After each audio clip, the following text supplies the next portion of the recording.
Kā, nu, tas būs pārsteigums. Paldies, spēk.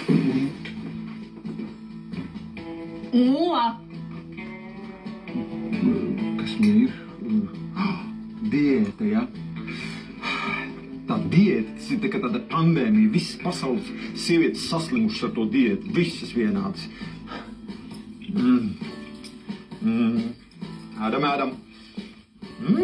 Cik garšīgi. Bet bārā taču nav skursteņa. Tur ir centrāla apkura. Kā? Bet viņš man teica, ka viņš iet tīrīt skursteni. Tātad viņš man meloja. Ak, Dievs, ak, Dievs. Jūs nevarat iedomāties, es te skrēgalē, meklēju viņu pa visām vietām, jau galīgi aizmisno. Nu, ko lai es tagad daru, Renār? Varbūt uzradusies kāda simpātija. Nē, nemūžam, nē. Viņš man visu izstāst, līdz pēdējiem sīkumam, līdz pēdējiem niansē, visu. Nu jā, droši vien nav. Viņš man arī stāsta pilnīgi visu. Man ienāca prātā. Varbūt, ka viņš meklēja Stefanu, savu tēvu. Viņš bija ārkārtīgi viņam pieķēries, ļoti pieķēries. Jā, varētu būt. Viņš arī par tēvu ļoti daudz stāstīja. Bet kāpēc tad viņš man nepiezvan, Jēziņ, Marija? Varbūt telefons sabojājies, vai vienkārši viņš ir noslīdis. Ko jūs tagad runājat? Roberts noslīdis?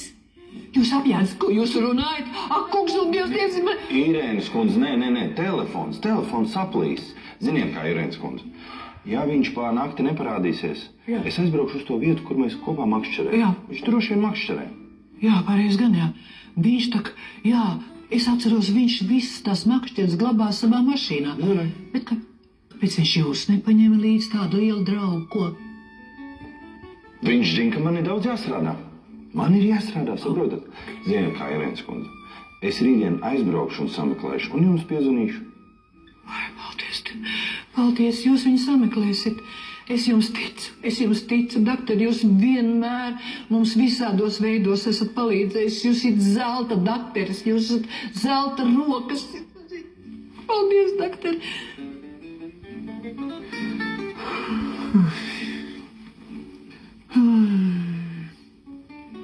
Atkal par viņu domā?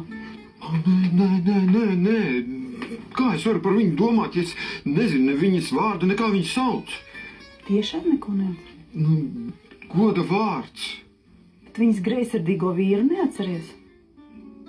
Viņa bija precējusies, tad Dievs, es izšķīru ģimeni.